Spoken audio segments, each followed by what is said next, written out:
بسم اللہ الرحمن الرحیم۔ حضور تاجدار انبیاء صلی اللہ علیہ وآلہ وسلم جبریل امین کو چھوڑ کر تنہا انوار و تجلیات کی منازل طے کرتے گئے۔ مواہب دنیا میں ہے کہ جب حضور صلی اللہ علیہ وآلہ وسلم عرش کے قریب پہنچے تو آگے حجابات ہی حجابات تھے، تمام پردے اٹھا دیے گئے۔ اس واقعے کو قرآن مجید اس طرح بیان فرماتا ہے، بسم اللہ الرحمن الرحیم، فَاسْتَوَىٰ وَهُوَ بِالْأُفُقِ الْأَعْلَىٰ۔ پھر اس جلوہ حسن نے اپنے ظہور کا ارادہ فرمایا اور وہ محمد صلی اللہ علیہ وآلہ وسلم شب معراج عالم مکان کے سب سے اونچے کنارے پر تھے، یعنی عالم خلق کی انتہا پر تھے۔ اس آیت کی تفسیر میں مفسر قرآن حضرت امام رازی رحمۃ اللہ علیہ فرماتے ہیں کہ سرور دو عالم حضرت محمد صلی اللہ علیہ وآلہ وسلم شب معراج آسمان بری کے بلند کناروں پر پہنچے تو تجلی الہی متوجہ نمائش ہوئی۔ صاحب تفسیر روح البیان نے فرمایا کہ فاستوا کے معنی یہ ہیں کہ حضور سید عالم صلی اللہ علیہ وآلہ وسلم نے افق اعلیٰ یعنی آسمانوں کے اوپر جلوہ فرمایا۔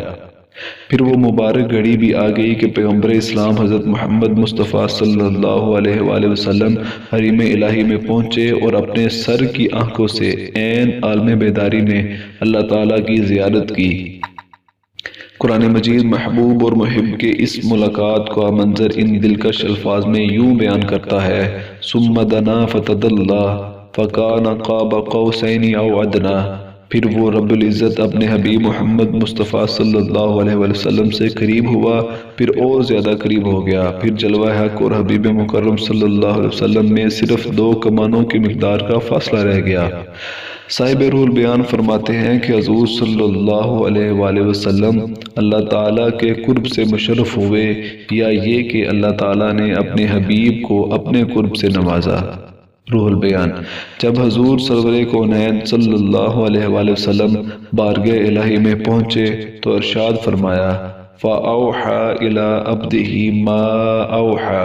پس اس خاص مقام قرب و وصال پر اس اللہ نے اپنے عبد محبوب کی طرف وحی فرمائی جو بھی وحی فرمائی۔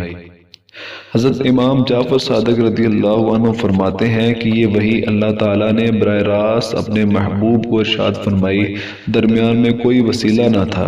پھر راز و نیاز کی گفتگو ہوئی، اسرار و رموز سے آگاہی فرمائی جسے اللہ تعالیٰ نے تمام مخلوق سے پوشیدہ رکھا۔ اس گفتگو کا علم اللہ تعالیٰ اور حضور صلی اللہ علیہ وآلہ وسلم ہی کو ہے۔ اللہ تعالیٰ قرآن مجید میں ارشاد فرماتا ہے، ان کے دل نے اس کے خلاف نہیں جانا جو ان کی آنکھوں نے دیکھا۔ اس آیت مبارکہ میں حضور سرور کونین حضرت محمد مصطفیٰ صلی اللہ علیہ وآلہ وسلم کے قلب انور کی عظمت کا بیان ہے کہ شب معراج آپ صلی اللہ علیہ وآلہ وسلم کی مقدس آنکھوں نے انوار و تجلیات اور برکات الہی دیکھے، حتیٰ کہ اللہ تعالیٰ کی دیدار پر انوار سے مشرف ہوئے تو آنکھ نے جو دیکھا دل نے اس کی تصدیق کی، یعنی آنکھ سے دیکھا اور دل نے گواہی دی، اور اس دیکھنے میں شک و تردد اور وہم نے راہ نہ پائی۔ اللہ تعالیٰ قرآن مجید میں اپنے محبوب کی آنکھوں کا ذکر فرماتا ہے، ما زاغ البصر وما طغى۔ ان کی آنکھ نہ کسی اور طرف مائل ہوئی اور نہ حد سے بڑھی، جس کو تکنا تھا اسی پر جمی رہی۔ اس آیت کریمہ میں حضور صلی اللہ علیہ وآلہ وسلم کی مقدس آنکھوں کا ذکر ہے۔ جب آپ صلی اللہ علیہ وآلہ وسلم شب معراج کی رات اس مقام پر پہنچے جہاں سب کی عقلیں دنگ رہ جاتی ہیں، وہاں آپ صلی اللہ علیہ وآلہ وسلم دیدار الہی سے مشرف ہوئے تو اس موقع پر آپ صلی اللہ علیہ وآلہ وسلم نے دائیں بائیں کہیں بھی نہیں دیکھا، نہ آپ کی آنکھیں بہکیں بلکہ خالق کائنات کے جلووں میں گم تھیں۔ واقعہ معراج کا ذکر کرتے ہوئے اللہ تعالیٰ قرآن مجید میں مزید ارشاد فرماتا ہے، بے شک انہوں نے معراج کی شب اپنے رب کی بڑی نشانیاں دیکھی۔ اس آیت مقدسہ میں بتایا گیا ہے کہ معراج کی رات حضور صلی اللہ علیہ وآلہ وسلم کی مقدس آنکھوں نے اللہ تعالیٰ کی بڑی بڑی نشانیاں، ملک و ملکوت کی عجائب کو ملاحظہ فرمایا اور تمام معلومات غیبیہ کا آپ کو علم حاصل ہو گیا۔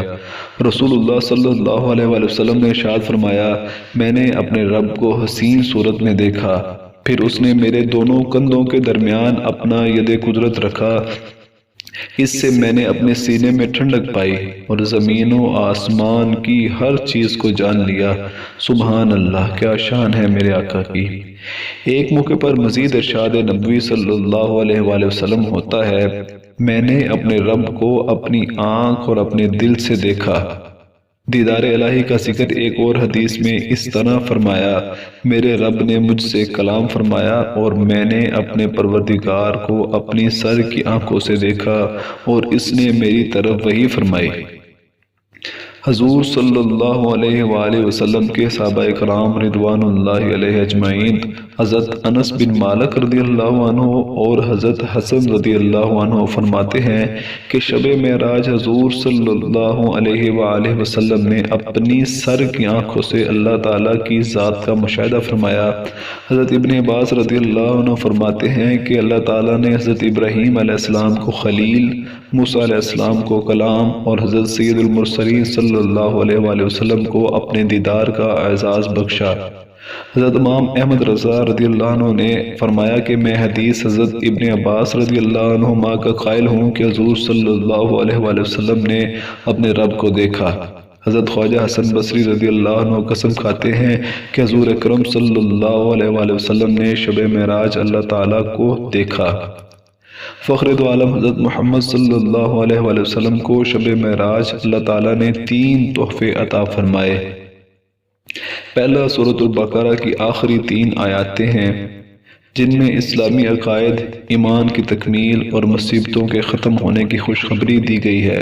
دوسرا تحفہ یہ دیا گیا کہ امت محمدیہ صلی اللہ علیہ وآلہ وسلم میں جو شرک نہ کرے گا وہ ضرور بر ضرور بخشا جائے گا۔ تیسرا تحفہ یہ کہ امت پر 50 نمازیں فرض ہو گئیں۔ اللہ تعالیٰ کی طرف سے ان تینوں انعامات و تحائف کو لے کر اور جلوہ الہی سے سرفراز ہو کر عرش و کرسی، لوح و قلم، جنت و دوزخ، عجائب و غرائب، اسرار و رموز کی بڑی بڑی نشانیوں کا مشاہدہ فرمانے کے بعد جب پیارے نبی حضرت محمد مصطفیٰ صلی اللہ علیہ وآلہ وسلم واپسی کے لیے روانہ ہوئے تو چھٹے آسمان پر حضرت موسیٰ علیہ السلام نے دریافت کیا، کیا عطا ہوا؟ حضور صلی اللہ علیہ وسلم نے امت پر 50 نمازوں کی فرضیت کا ذکر فرمایا۔ حضرت موسیٰ علیہ السلام نے کہا، اے اللہ کے نبی، میں نے اپنی قوم بنی اسرائیل پر خوب تجربہ کیا ہے، آپ کی امت یہ بار نہ اٹھا